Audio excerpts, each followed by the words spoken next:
Hey, Jordan Sheridan live. Status Coup. We are in the midst of a very, very busy news day.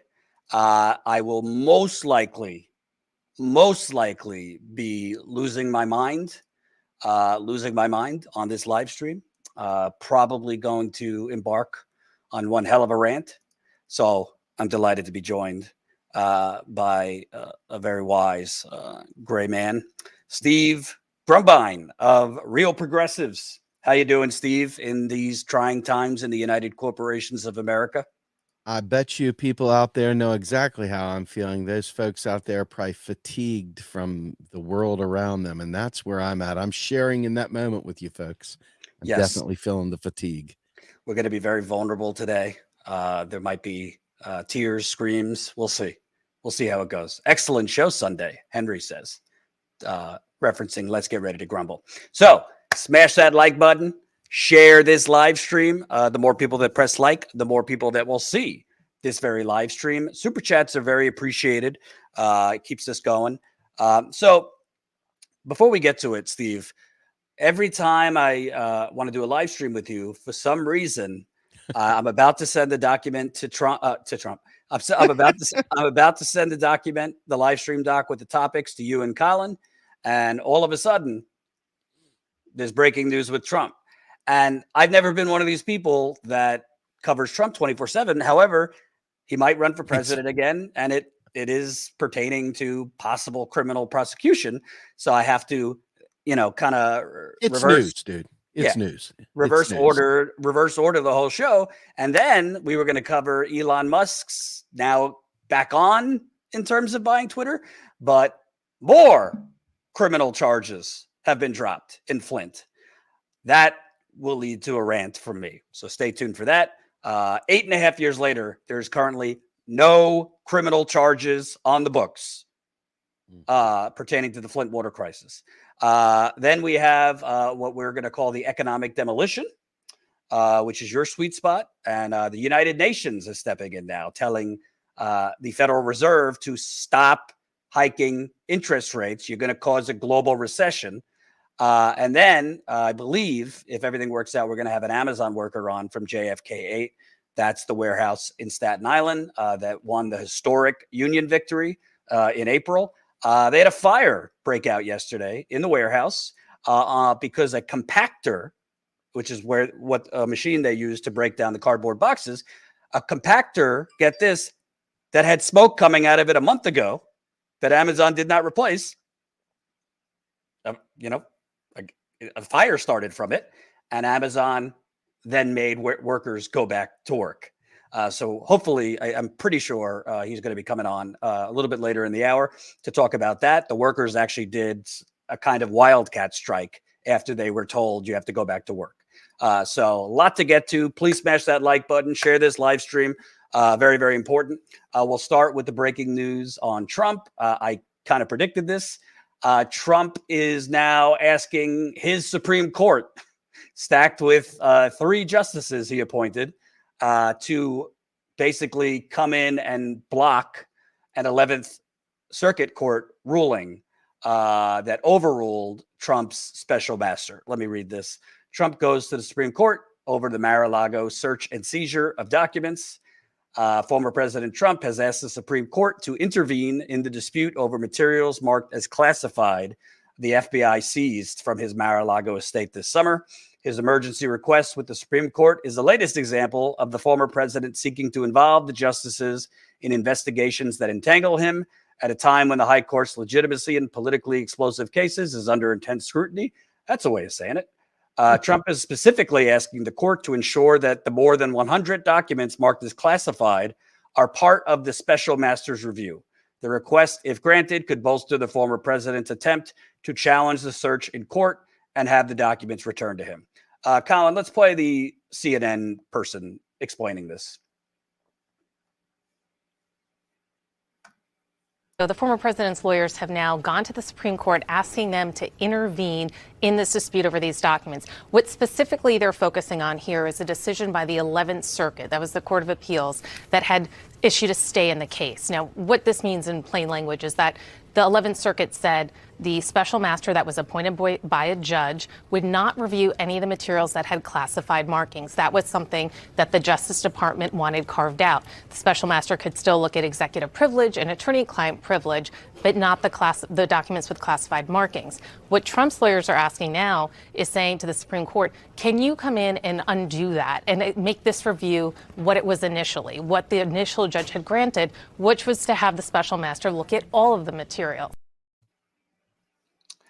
So in English, Trump, after taking God knows how much classified documents to Mar-a-Lago, after lying to the FBI and the Department of Justice about said classified documents, after his lawyer certified in writing that they had returned everything in June, Trump, lobbied for a special master, which is really not used much legally, but basically an independent judge to go through all the documents and that judge to determine if the documents that the FBI and DOJ say are classified are actually classified.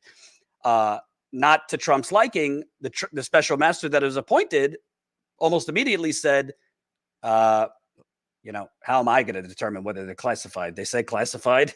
The DOJ and FBI say they're classified, and asked Trump and his lawyers to prove that those documents are not classified. Of course, Trump and his lawyers didn't actually make a case that they're not classified because they are classified.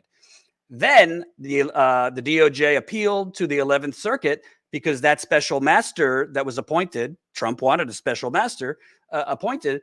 The judge who appointed that special master is a Trump lackey. Trump appointed her. I think she's in her 30s. She doesn't have a lot of legal experience, which continues the trend of a lot of inexperienced radical judges being rammed through, specifically by Mitch McConnell during the Trump presidency.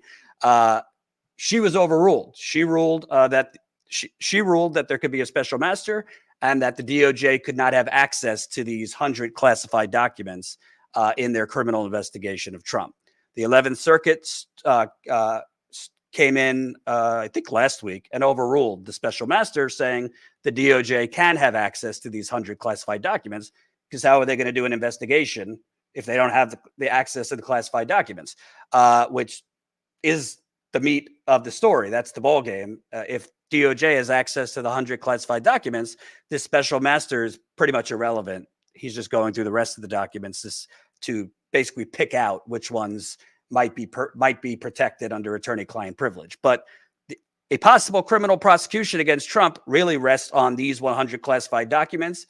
Right now, the DOJ has access to them, and that's why Trump and his lawyers are going to the Supreme Court to ask his Republican pals in the Supreme Court to basically overrule the 11th Circuit and to take those classified documents, pull them back away from the Department of Justice and bring it back so that the special master has to look through it. Really, Steve, all this is a continuation of Donald Trump's strategy for 30 years. Short term, delay, delay, delay. He is trying to delay a possible prosecution. If there is a prosecution, which you and I might disagree on, it's not going to come till after the midterms. But what Trump is really trying to do is ask the Supreme Court to basically muddy the waters again, pull back those documents away from the Department of Justice, and give himself more time, presumably, so that he could announce he's running for president again, and then have his little narrative that they're coming after me, the deep state's coming after me, so because they want to stop me and us from taking back America. Anyway, the few people I've seen on Twitter and on cable news say it's almost impossible that the Supreme Court would rule in favor of Trump. I don't think that's wise considering the Supreme Court. I think they've shown that they are willing to do very extra legal things. So I don't know if the Supreme Court, you would think they would toss this out, but I don't know, because the Supreme Court is obviously beyond right wing. His ironically, you would think that Supreme Court would have done what they did during the Gore Bush and gone ahead and voted in favor of his stop the steal stuff when the opportunity was there. They didn't take the bait. So I don't know, man. There's something weird going on there. That relationship, of all the times to have quote unquote come through for the man, that would have been the moment. And they didn't do that. So I'm confused as to who they are, what they're all about, and the why behind it, because that's the big one, right? That's that's the one that ends all others. I mean, he'd be president right now if they would have done what they did in 2000, back under Bush and Gore. Why the heck didn't they just do it now? So something's not gelling there for me with the Supreme Court. Yeah. I mean, who knows? I don't want to predict. It should be unlikely that they would even hear the case because it's, you don't have to be a lawyer. It's pretty straightforward. I'm not defending the FBI and the CIA because, frankly, if my dreams came true, there would be no CIA and FBI. However, and they have very much abused classified documents and basically overclassified documents to hide information and cover-ups and coups from the American people. But in this case, it's pretty black and white. Like, do you think that the FBI and DOJ just are making it up that these are classified documents? Trump is basically asking for a privilege that no one else would get to appoint a special master to determine if these are actually classified documents.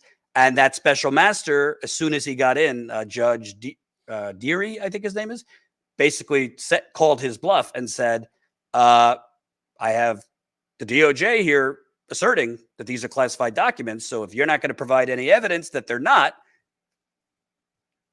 pox on you. I'm giving these documents back to the DOJ. So we'll see. You would think because of the high level of this case, a former president, that the Supreme Court would make a decision soon, even a decision whether to hear it or not. My guess is they're not going to hear it. But again, you made the point. It's unpredictable. On one end, they ruled unanimously not to hear his election bullshit, even though it was 8-1. Clarence Thomas was the one in favor of hearing Donald Trump's stop the steal nonsense. I wonder why. Might have to do with his wife, who is part of the attempted whatever. But I wouldn't put it past the Supreme Court. But I will say, Steve, I believe that this actually bolsters my argument. We had a friendly debate last time that Trump is going to be prosecuted. Yes, it doesn't really cost him anything to do this, but I don't think he would take the step of going to the Supreme Court if he didn't realize, well, they got me dead to rights. I lied. My lawyers lied. There is obstruction of justice because the documents were actually moved, even though they told the DOJ and FBI that they were all in one central place. So he must have some worry that he has criminal liability here and potential, might be indicted over it if he's asking the Supreme Court to step in for him. So we'll see. I think he's going to be prosecuted after the midterms, but we'll see what the decision is from the Supreme Court. But go ahead. I was going to say the only thing that keeps kind of twirling around in my mind here is that what do we all like to pull for, right? We all like to pull for the low guy, the guy who is the underdog, right? And Trump, God knows the man's an asshole, a horrible businessman, etc. I would never have called him the underdog, but a guy like Trump give him this much credit. He is a smart guy when it comes to how to be a narcissist and how to make it all about him.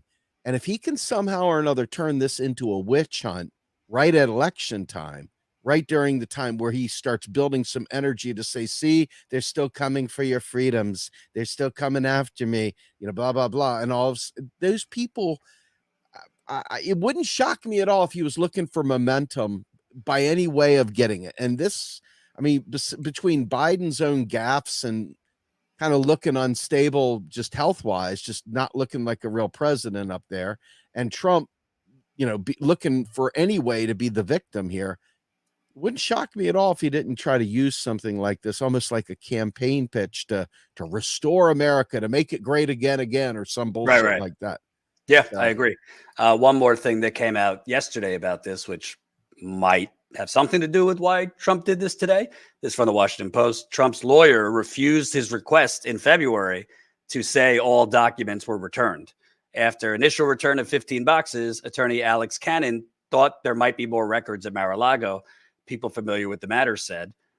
Former President Trump asked one of his lawyers to tell the National Archives and Records Administration in early 2022 that Trump had returned all materials requested by the agency, but the lawyer declined because he was not sure the statement was true, according to people familiar with the matter. As it turned out, thousands more government documents, including some highly classified secrets, remained at Trump's Mar-a-Lago residence and private club. Why this part is important, obviously NARA, the National Archives, is not the DOJ, so lying to NARA might have different criminal consequences than lying to the DOJ and FBI.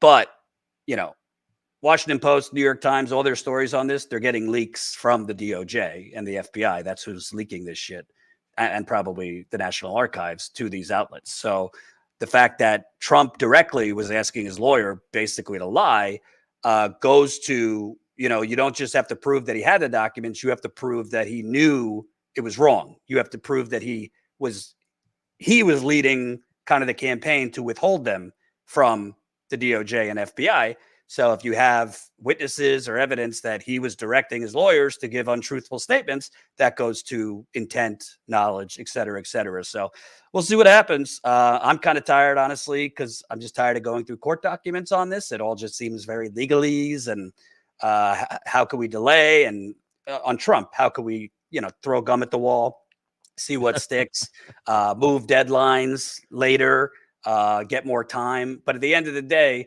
the documents were either classified or they weren't. Trump has not, or his lawyers have not provided any evidence whatsoever that they were not classified. He has hemmed and hawed, the FBI planted, but he's provided no evidence of that, even though the special master has said either provide evidence that the FBI planted it or basically shut up about that. So we'll see what happens, but the plot thickens.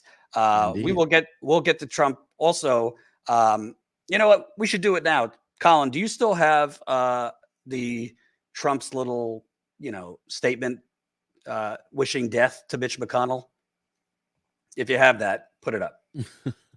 So I covered this yesterday, but I think it's all tied in here. So Trump over the weekend, Steve, you know, I don't really care about Trump's tweets or truths, I guess truths in this case, but he's basically, you know, he says whatever about McConnell and then says he has a death wish, all caps, death wish, must immediately seek help and advice from his China-loving wife, Coco Chow.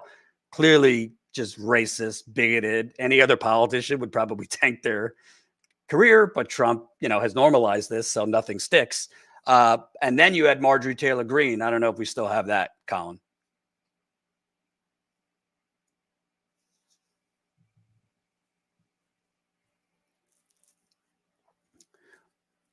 We're all targets now, though, for daring to push back against the regime, and it doesn't stop at a weaponized legal system.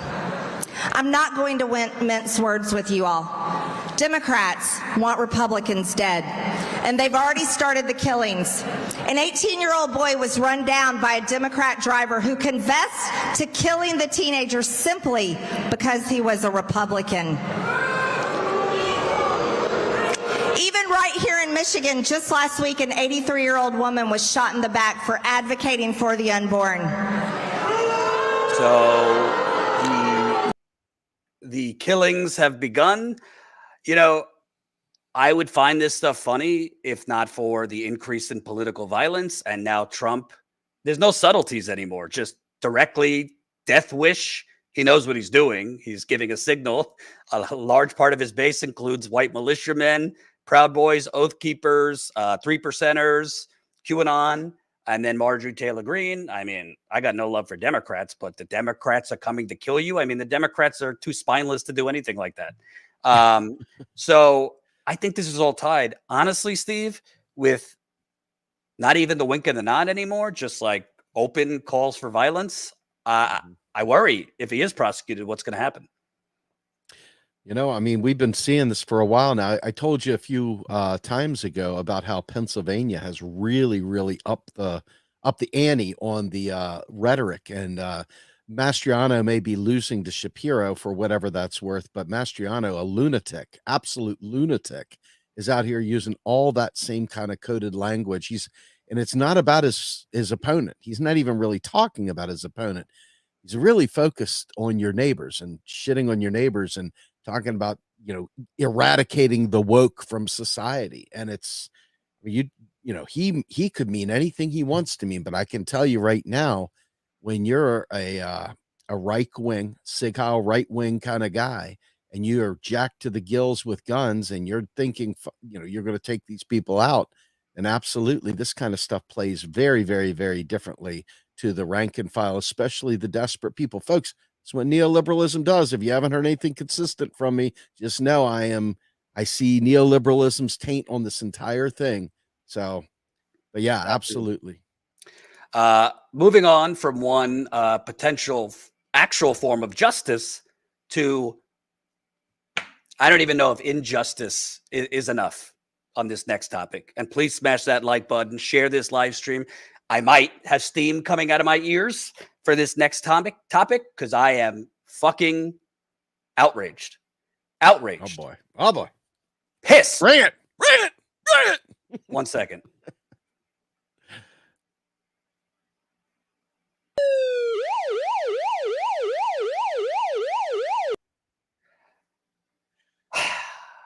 As everybody knows, I say this humbly. It's not arrogant. I'm probably the only journalist in America still covering the Flint water crisis cover up 8.5 years later.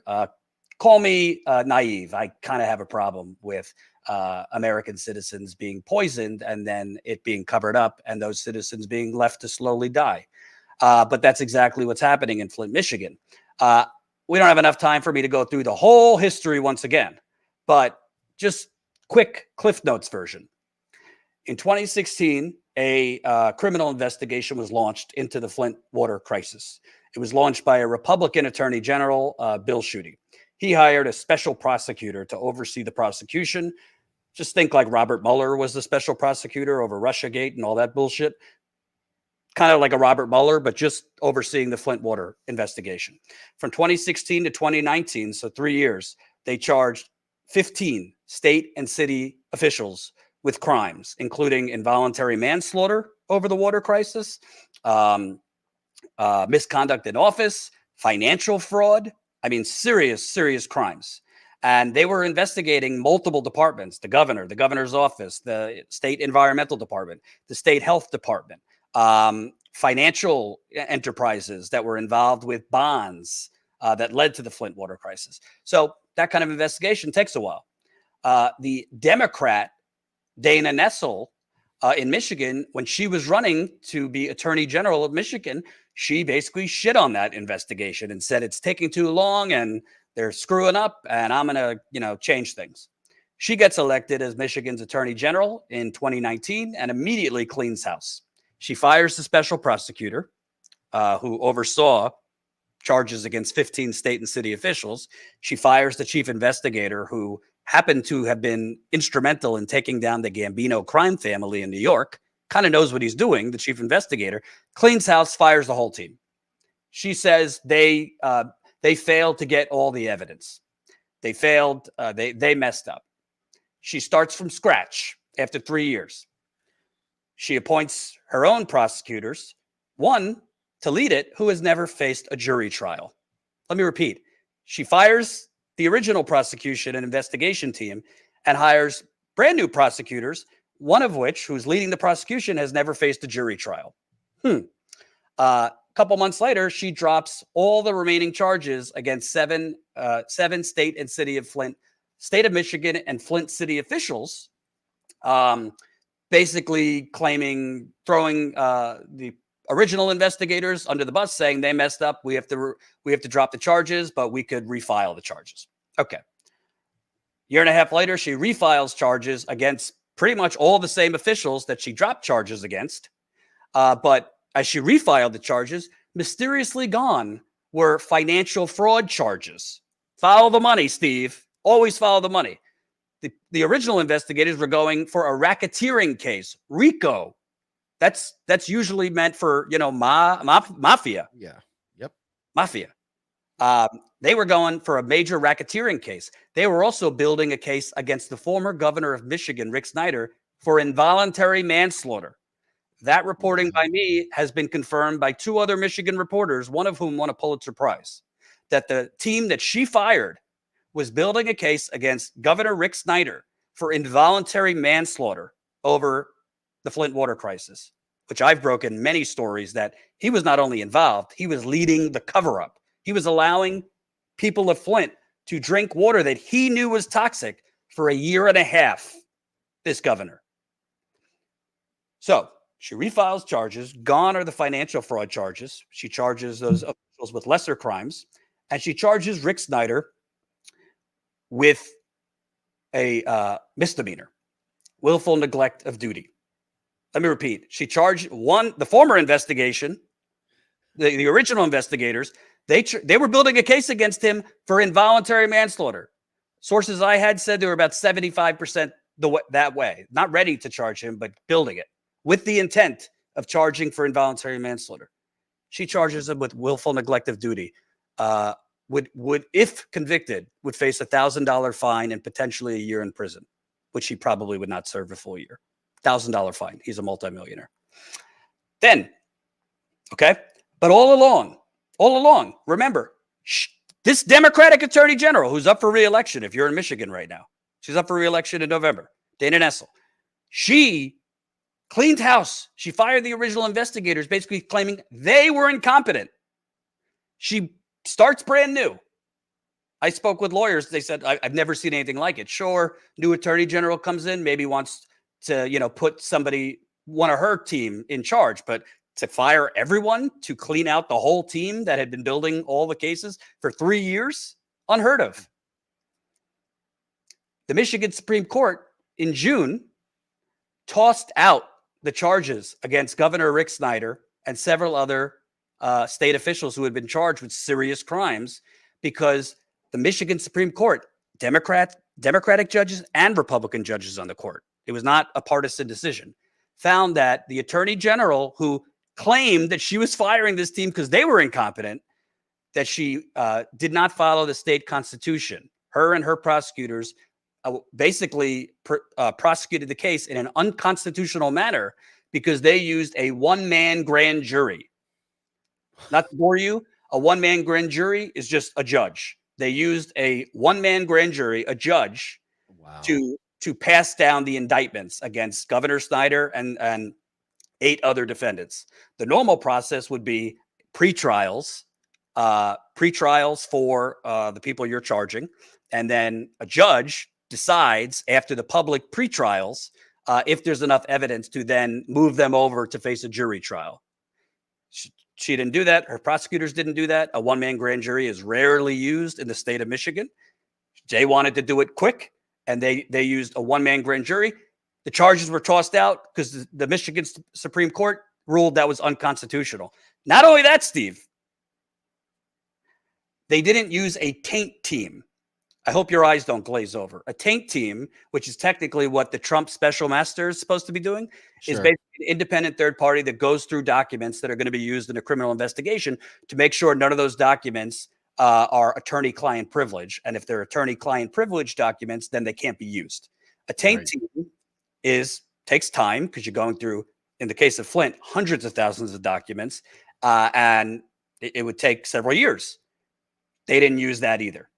So this attorney general, who threw the original investigators under the bus, by my reporting, lied through her teeth over this for political reasons. She wanted the glory. She wanted the glory on bringing people to justice, and she didn't want the glory to be the Republican attorney general before her, who appointed the special prosecutor to oversee the case. It is 8.5 years later, and today, Colin, if you have the article, Flint water crisis charges dismissed against 7 former officials. So in addition to Governor Snyder in June, the charges against him were tossed. Now 7 more officials. The charges have been tossed based on the same exact Supreme Court ruling that the way this attorney general and her team went after these, and by the way, I have no love for any of these defendants. Most of them are guilty as hell and should be in prison. But it was against the Constitution. Colin, Let me read some of it. Felony criminal charges tied to the Flint water crisis against 7 former government officials have been dismissed by a Genesee Circuit Court judge. Judge Elizabeth Kelly issued the order granting dismissal of the cases on Tuesday, October 4th, saying the indictments issued against the officials, including former cabinet members of former Governor Rick Snyder, are invalid. The ruling wipes out criminal charges against Nick Lyon, the former director of the Michigan Department of Health and Human Services, who, by the way, my reporting has shown was part of a criminal cover-up to cover up the deadly Legionnaires outbreak and not notify the public. He knew about it a year and a half before the state went public. Charges against him dropped. Snyder's former senior advisor, Richard Baird, who I broke a story for Vice News in 2020, literally was going around Flint offering sick residents payoffs to stay silent. This is the governor's top advisor and self-described best friend. Charges were just dropped against him and several other officials. You know, Steve, in this line of work, it's pretty much doom and gloom. We don't have a lot of victories, but at least for me as a journalist, I've been there 18 times. I have fought not only for those residents, but fought the media to just fucking give a shit about this, to keep paying attention to this, to actually report on, to me, the biggest cover-up of the 21st century. I'm writing a book on it. But it is absolutely infuriating when you have this attorney general paraded around on MSNBC like she's some fucking hero. Dana Nessel has gone on MSNBC and CNN. She's been showered with affection by the resistance because she was taking it to Republicans who tried to forge, fake electors and stuff like that. She was taking it to Republicans around the country and filing all sorts of things over Republicans and their election shenanigans. Not one of them asked her, what the hell is going on with your cases in Flint? Not one of them asked her, why did you fire an entire team led by very, very experienced prosecutors and investigators, start from ground zero, and there's still no justice for Flint? This is 8.5 years later. If nobody's in prison now, nobody's going to be in prison. This is America. It's pathetic, Jordan. It's pathetic. Is there any prayer of getting this redone under a different charge? Is there any way of getting it brought back up? Because, I mean, for God's sake, the crime happened. It's documented. Steve, incompetence left it off. I mean, it's ridiculous. These, basically, you know what? Let me just give you one example. Okay, Colin, I sent you the clip. One of the people who was charges dismissed today because of this attorney general's gross incompetence was Richard Baird. He was known, by sources that I have, known as the governor's henchman. The governor's henchman. He went around Flint offering payoffs to sick Flint residents, right? He, by my reporting, and I broke this for Vice, in 2014, 6 months after the water switch, an aide to Governor Snyder, his environmental advisor, sent an urgent email to the governor's chief of staff and several other officials pleading with them to switch Flint back to Detroit, get them off the Flint River because there was dangerous levels of bacteria. He pulled her aside and threatened her. Never send another email like that again. This is the governor's right-hand man, and the governor didn't know what he was doing? The governor didn't know that the water was unsafe?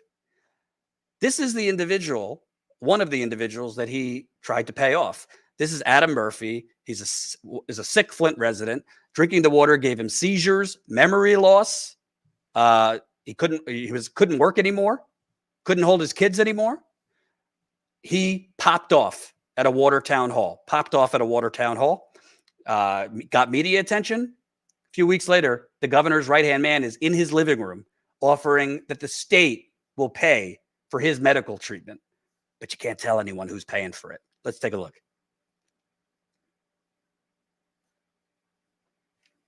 You're wasting our time, and we're dying. People have died from this damn water, and all you guys can sit up there and just pretend like it's no big deal.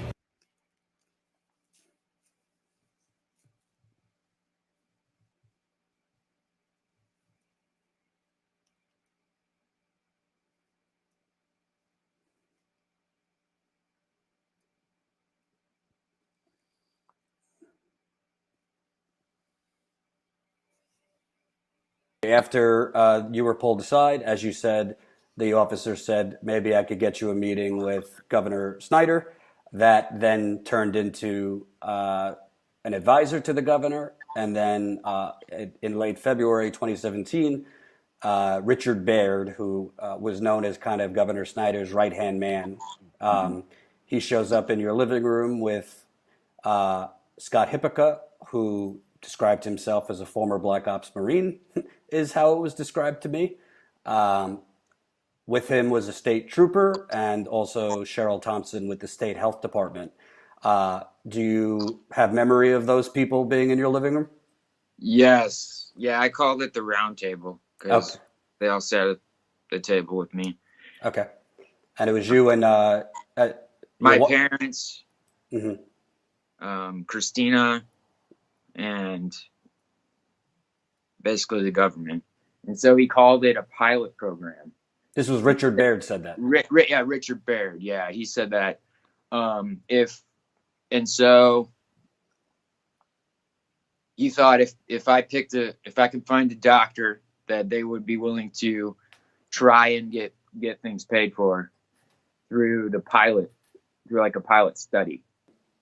It all went through the powers that be, you know. I don't even know where it came from, to be quite honest. I've actually seen the messages. It came from the state health department was paying for your treatment through, handling things with your ex-wife. They basically told you, well, if this treatment, chelation treatment, works for you, then great, we'll make it available to more residents in Flint. Is that how they described it? Yeah, that's pretty much what they said. And I thought they were going to treat our whole family. That's what I thought. Mm-hmm. But then when everything kind of I started treatment, then they came back and said, no, we're just going to do you. If it works for you, then maybe we'll do it for other people. Mm-hmm. And so I was like, this is ridiculous. You know, like you're going to wait 5 years, 2 to 5 years before you let people know that this is an option. This should be an option for the whole entire city. Right. I mean, it's not just one person. Mm-hmm. So that was Adam Murphy, unfortunately still sick. And the nuts and bolts is he raised hell at a town hall, and Governor Snyder's administration, their MO, neutralized threats. So he got media attention. They went to his house and offered to pay for his treatment, but you can't tell anyone and calm down a little bit. And by my reporting, they did this to other people. I gave that to the Attorney General's office. I gave the Attorney General's office Adam and Christina's information. I told them about what happened. That was the basis. My reporting was the basis for one of the charges against Richard Baird, the governor's right-hand man. Misconduct in office, which was misuse of funds. Charges against him were dropped today when he was trying to pay off sick residents. And it's not just that family. There was several others he tried to do that to. And the governor didn't know. He was the governor's right-hand man. You think Karl Rove was just freelancing for George W. Bush? No. The governor knows. The top guy always knows. They might not be in the room when it's happening, but they know. It's pretty revolting, Steve, and it really says something about just our government, our humanity, that we have a legal system that allows this, that allows wealthy white individuals to get away literally with murder. Literally, because the numbers the state put out are complete bullshit. Thousands of people have died from this water in Flint, not the number they put out, which is 12. Cancers, kidney failure, liver disease, all sorts of things. Children permanently damaged with learning disabilities, autism, mood problems. Crime is up. Well, lead has that effect. And nobody is being held accountable. And this attorney general is probably going to win re-election in a landslide. Her Republican opponent for attorney general is a lunatic. I think another election denier. And she's never going to be challenged on this. And she's just going to blame the people that she fired, even though she is grossly incompetent, and let the people of Flint down. And it's just it's really unfortunate because I keep seeing people that I've gotten to know die, get sicker and sicker. It's harder for me to even get a hold of sources because they're sick. And, it's hard for them to even talk on the phone for long periods of time. Unfortunately, you ask, can this go to another person? I don't know. At a certain point, how reliable are witnesses 8.5 years later? Memories fade, So this is just a grave, grave injustice. And it's even a bigger injustice that, again, I don't mean this as a pat on my back, that literally me and Status Coup with basically no resources are the only ones still covering this, still breaking news. I have another story, hopefully coming out soon for a larger outlet.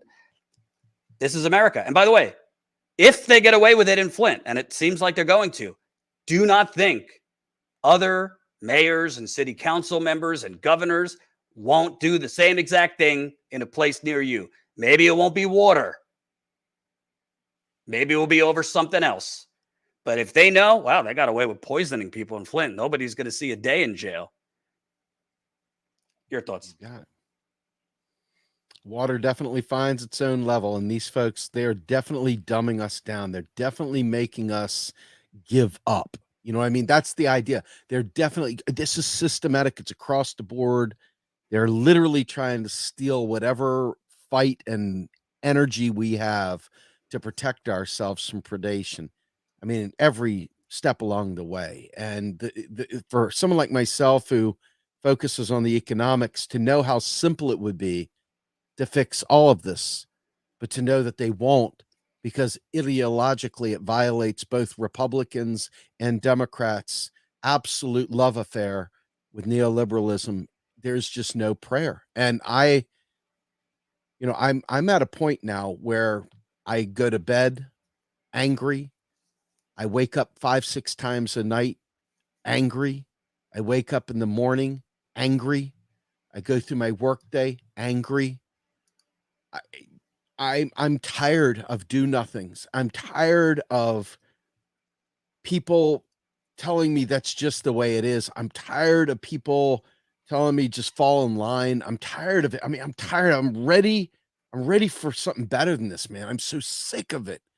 And it's eaten my soul alive watching this stuff go on over and over again. And then I don't know how people are able to just change their thinking suddenly in November and go, vote blue, vote blue.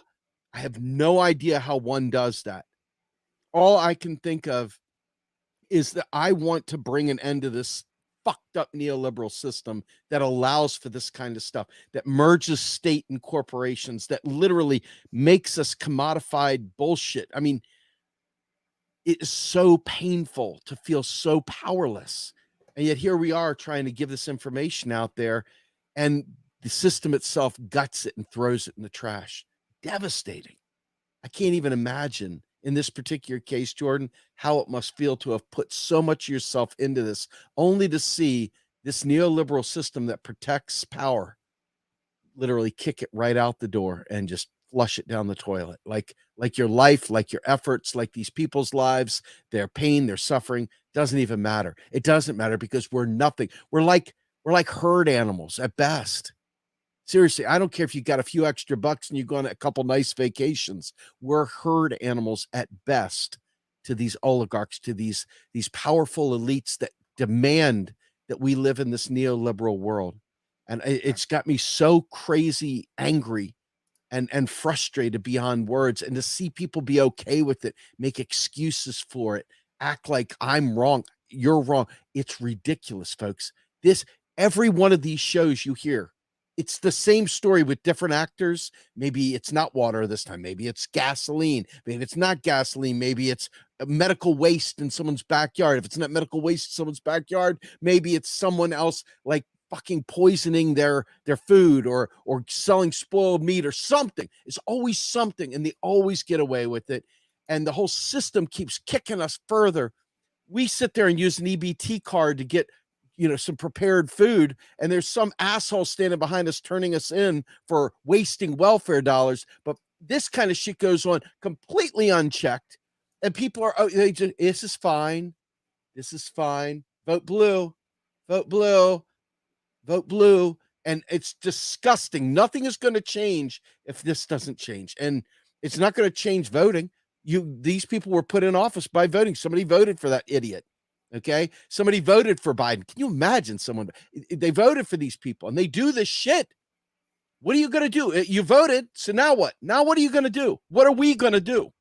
I mean, seriously, just, yep. There's another one lost. Oh, well, we tried. Let's keep on moving. Yeah. Keep on moving. Keep on moving. I'm tired of moving. It's time to fucking plant our feet in the ground, heels in the ground, and say enough's enough and mean it. For real, mean it. I don't know how you deal with that, Jordan. I feel for you, brother. Honestly, I personally, it does weigh on me because just from a journalistic point of view, when you I've probably spent 75% of my reporting career specifically on Flint and this story. I've been there a lot, almost 20 times. You could ask my wife. In the first year of our marriage, I was working on a major story on Flint and probably spent way too many weekends and nights going through documents and working on that story rather than spending time with my new wife.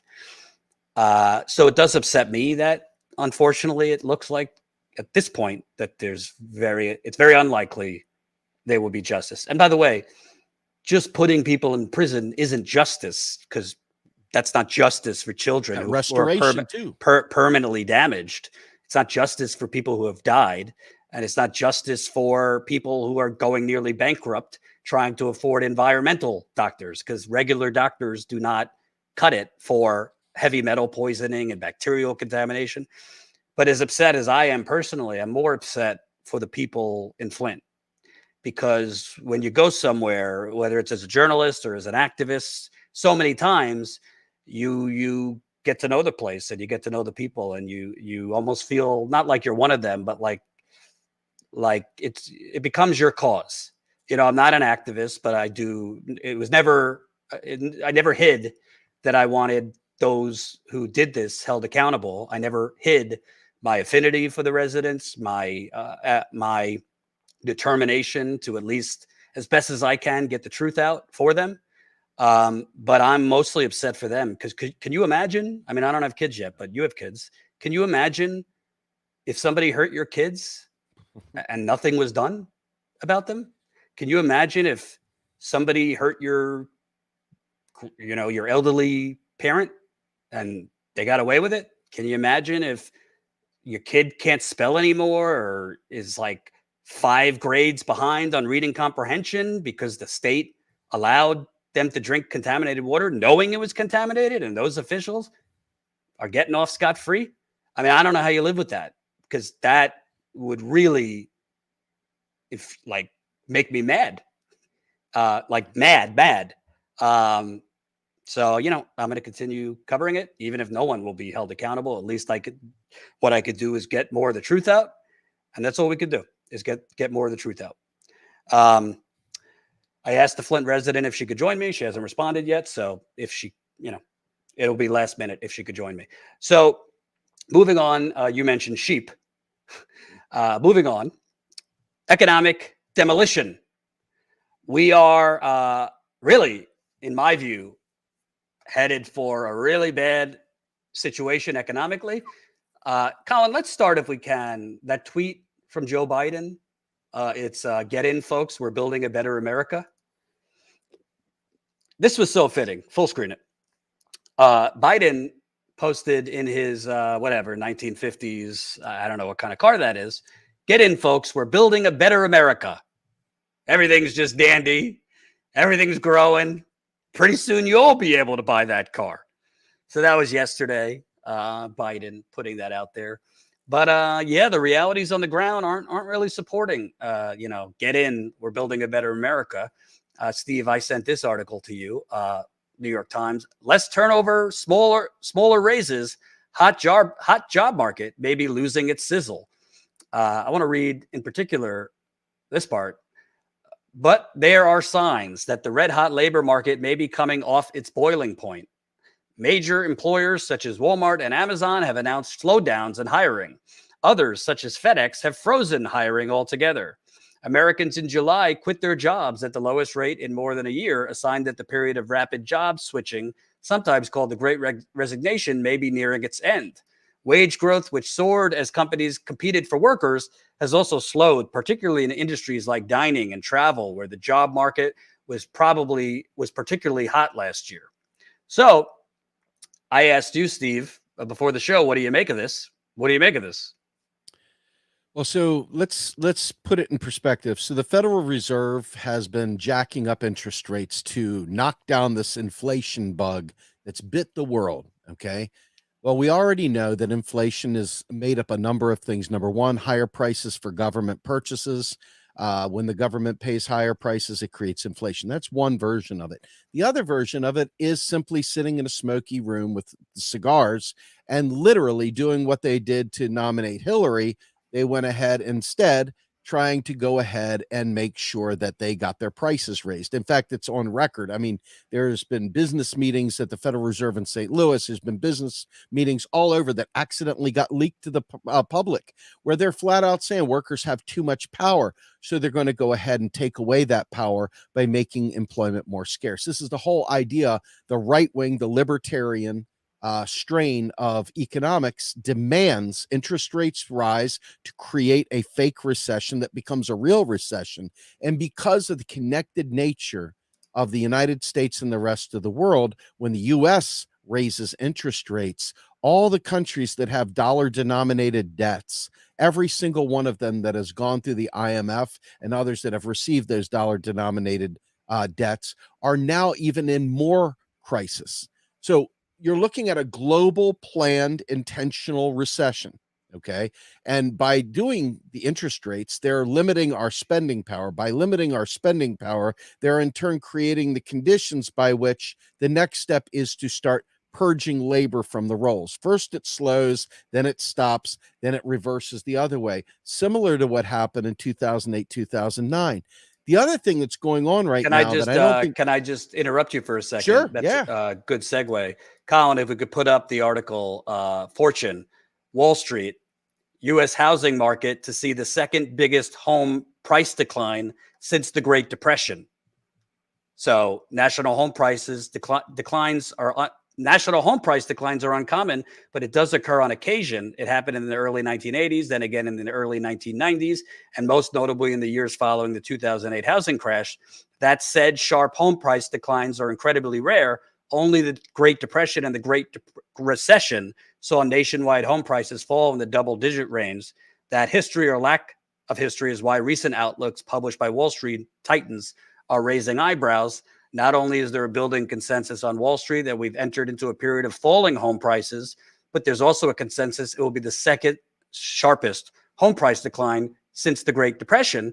I would have to think the two are connected. Well, it's all connected, right? So, obviously folks like BlackRock and others bought up property like crazy to create an entirely new rentier class and have a whole bunch of countries of renters. You'll own nothing and like it kind of thing. That's definitely going on now. All of a sudden, because all the people tried to build the bubble up during the pandemic, a lot of those houses got refinanced, et cetera. When the rates went up, people stopped being able to buy homes again.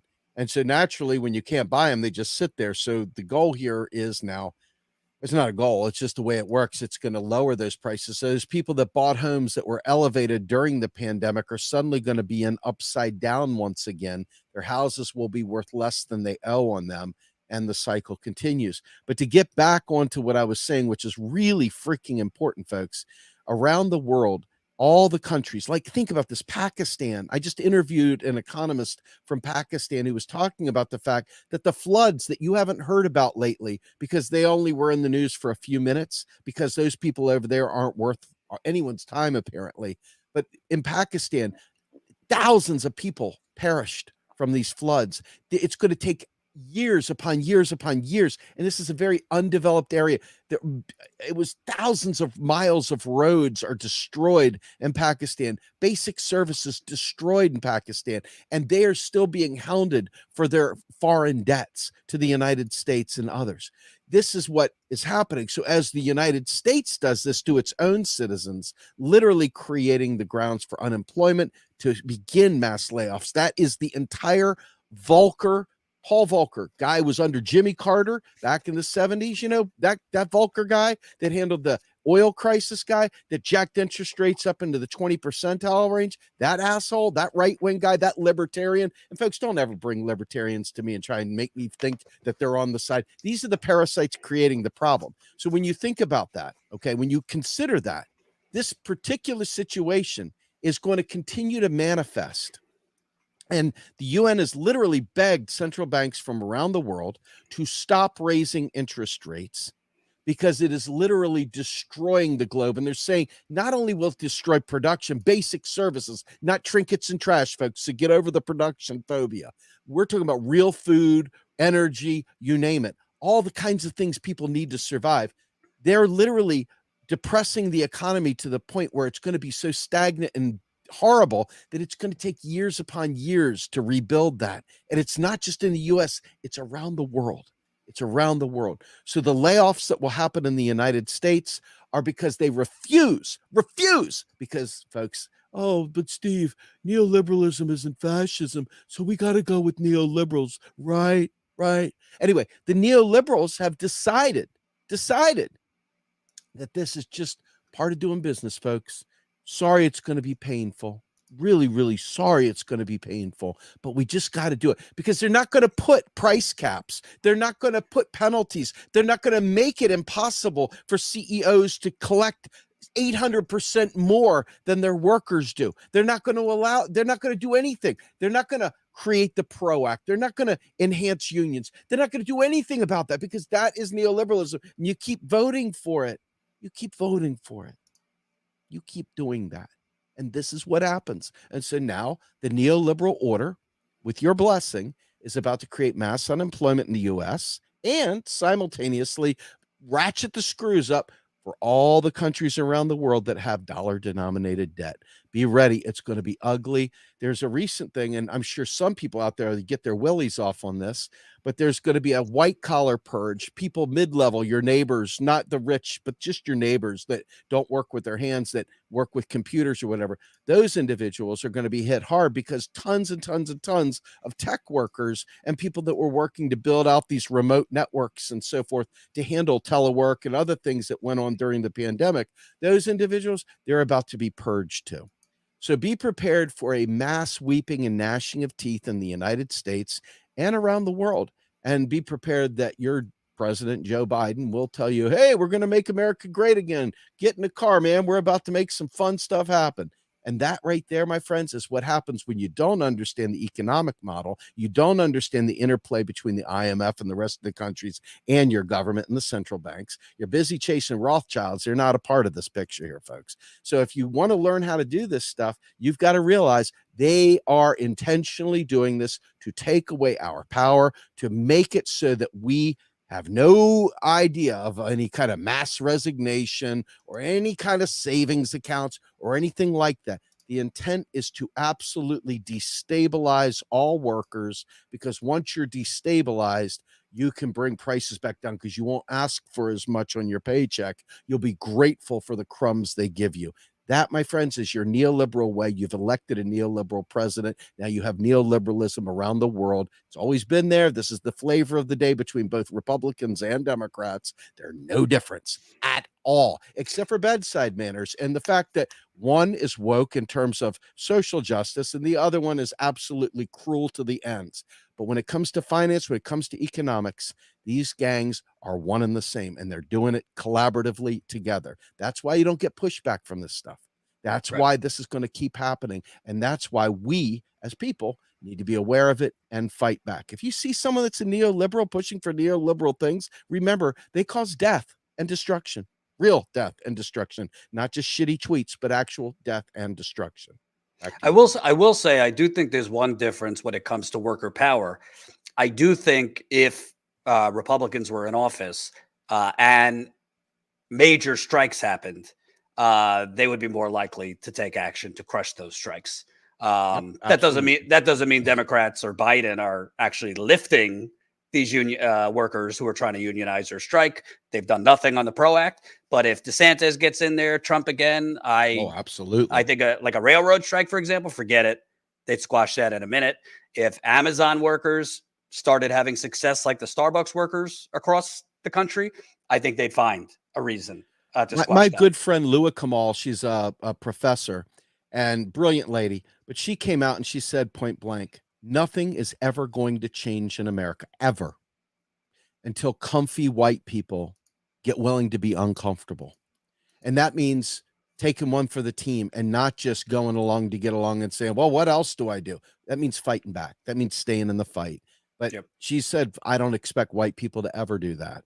She goes, I expect people that are comfortable to continue doing everything they can to get their kids in elite schools, to do everything they can to provide their, all these. They're not going to take it on the chin. They're not going to fight and do something that causes their comfort to slip an inch. And sadly, that's what my eyes tell me too. Sadly. Yep. Sadly. By the way, the United Nations has already called for the Fed to stop hiking, increase hiking interest rates, citing you're going to basically catapult us into a global recession. But I mean, the Federal Reserve, they seem to, the chairman, who again, you've said it over and over, this whole like, oh, it's independent from the Biden administration or any president, bullshit. They're in lockstep, and they have decided, well, if there's going to be pain, it's going to be working people who feel the pain, not corporations, who that Federal Reserve chairman has openly said when pressed by Elizabeth Warren, of all people, well, nothing we can do. Companies can price gouge because they can. And that's exactly what they're doing. Sure, this inflation is in large part due to the supply chain crisis, which is still not completely fixed. But there's also quite a lot of it baked in that especially the oil companies are just, they're not passing off their increased prices on their end. They're jacking up prices. Completely. Privatization, deregulation. I see it. Way to go, Kelly Elaine. Deregulation, privatization. It's all that's going to do this. Folks, the government has no profit motive, period. Can't. Government doesn't need money. It creates money. It's not that it could print money or it could do this. It does. That's all it does. It spends for deficits the same way it spends any other way. Always the same way. So literally, when they deregulate these things and they hand it over to profit motives, to private interests, you literally stop having it be about the real reason, the agency or the program or whatever is in place. And now the primary purpose is no longer care, no longer service. It's now profit. And that is why every single time I see someone championing capitalism or neoliberalism, it makes me want to throw up in my mouth. I mean, literally throw up in my mouth. It is such a dumb fuck idea. It is such a worthless, vapid, and vacuous mindset, loser's mindset, a useless mindset, an evil mindset, that neoliberalism must be killed. Dead. There could be no more neoliberalism, folks. It has got to be eradicated, done away with. And I'm telling you what is the only thing I care about anymore is getting rid of this thing that creates so many of the problems we talk about, so many of the third and fourth steps in the process kind of shit. The blast radius of neoliberalism has tentacles that you wouldn't believe. Until we eradicate neoliberalism, this shit is going to continue and continue and continue. And because the United States is the ultimate laboratory for neoliberalism, it is simultaneously working hand in hand with the second largest neoliberal project in the EU to work with NATO to create even a bigger neoliberal project to absolutely decimate the rest of the global South. I mean, it's not even speculative. It is absolutely documented, true stuff.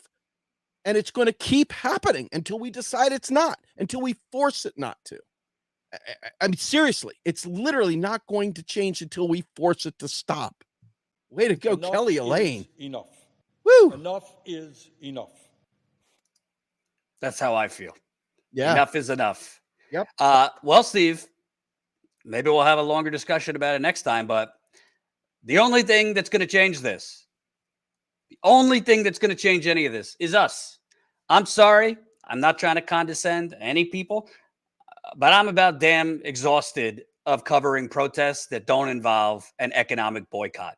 Yes. You can, I don't care if it's Black Lives Matter. I don't care if it's the climate people. I don't care if it's Medicare for all activists. I don't care who it is. White, blacks, doesn't matter. Marching around the same blocks year after year, chanting the same shit with different signs. Yeah, it's good. They'll let you do it. If you get a little too rowdy, they'll beat your heads in with their private army, the police. There, meaning the capitalists. But if you're not going to threaten them, not violently, but if you're not going to threaten the donors, we live in the United Corporations of America. The flag is there for a reason. If you're not going to threaten the donors' wealth, the donors' quarterly profits, their ability to issue stock buybacks, if you're not going to boycott certain industries, you're not going to, I mean, hell, start on the local level. Kroger's, local banks that are doing wrong. Amazon would be great. If you're not going to organize in a way that it's not only your boots on the ground protesting, but economic actions. Don't boycott Amazon the first day of the month. How about a week collectively? Because if you do that, here's what happens. The real presidents, the donors, call their employees, the politicians, and say, we can't have this. You gotta give them something. You gotta make some concessions here. Paid sick leave, fine. That's how you do it. They killed Martin Luther King, not when he was talking about civil rights. It's when he started talking about jobs. It's when he started talking about poverty and socialism. That's when he got assassinated. Your thoughts? The Debt Collective has a student debt strike coming up. Good. And you can sign up on their thing. You got to commit. You got to commit to not making the payment. I mean, not that it's going to hurt the U.S., but it will show up in spades. It will be a loud voice to say we've had enough. I mean, I think to myself, as an individual who has very limited power, granted, we have platforms and that gives us a little bit of a voice, but beyond that, very little power in and of ourselves. We have got to work collaboratively together to bring this system to its knees. It's not, you're going to always be dealing with symptoms until the system itself, and I say system, and I'm a systems guy. You got to realize the system is more than just the word capitalism.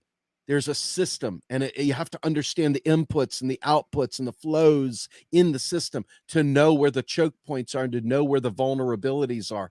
We have got to absolutely step up and fight back. Folks, it is going to get worse. Climate crisis is here.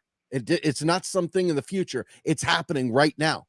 And they're doing all this crap to us while simultaneously dealing with climate crisis. Like I said, look, there's a publication called Dawn. It's the largest English publication in Pakistan. The guy's name is Aqdas, Aqdas, Afzal, Afzal. He wrote great work, in particular about what's happening in Pakistan. I beseech every one of you guys to get global in your mindset and realize the United States is pulling the strings on these things. We are literally pulling the strings on these things, and the suffering that these folks are going through is catastrophic. I mean, you talk about us crying about Florida, and rightfully so, because it's destroyed. And I feel bad for people, even if they're Republicans and libertarians.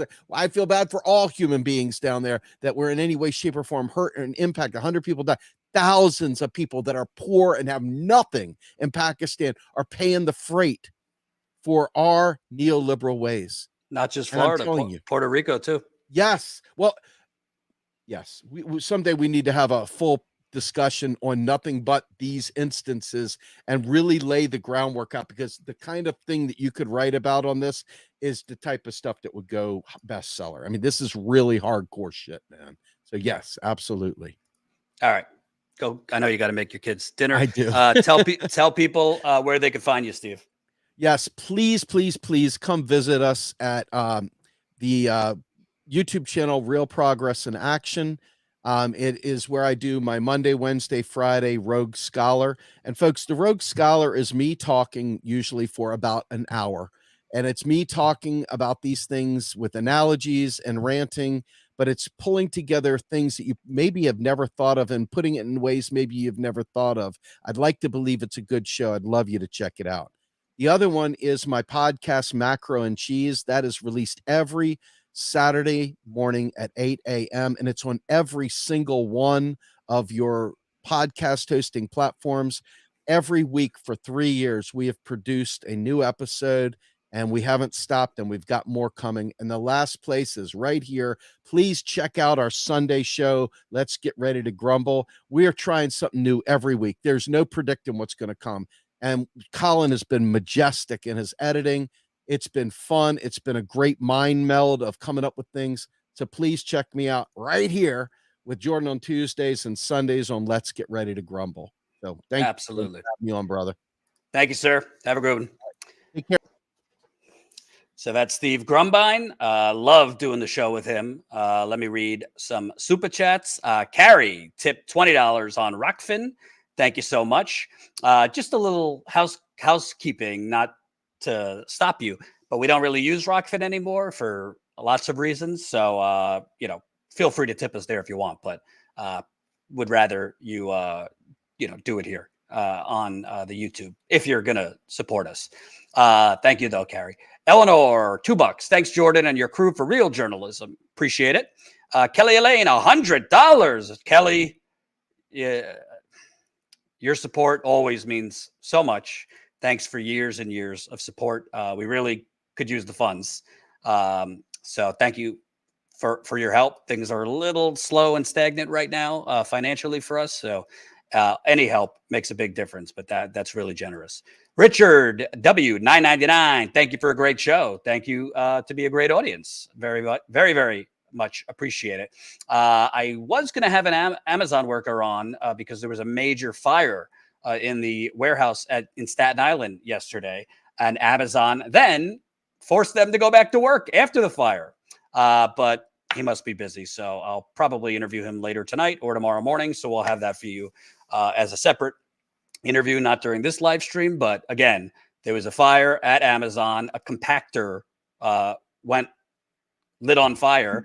A compactor that literally had smoke coming out of it a month ago, but Amazon chose not to replace it because who cares about worker safety? And this fire, the fumes were everywhere in the warehouse. But after the fire department cleared it, they sent workers back to work to ingest those fumes. So the workers, for about an hour, refused to go back to work.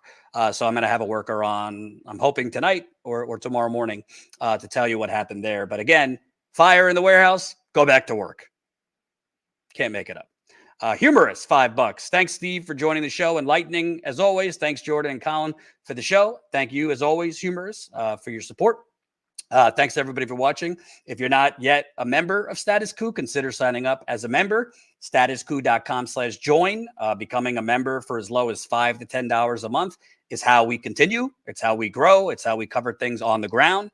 So please, if you can, support us. StatusCoup.com/join. StatusCoup.com/join. It makes a huge, huge difference. So sign up if you can, and you get access to our monthly members call through Zoom, our Discord channel, and other perks. StatusCoup.com/join. Thanks for watching. Kim Brown will be hosting at 5 o'clock Eastern tomorrow. So Kim will be hosting at 5 o'clock Eastern. Definitely give her a try. She's really, really great, and we've been enjoying having her here hosting the show. And I'll be live before then if anything else breaks. Have a good one.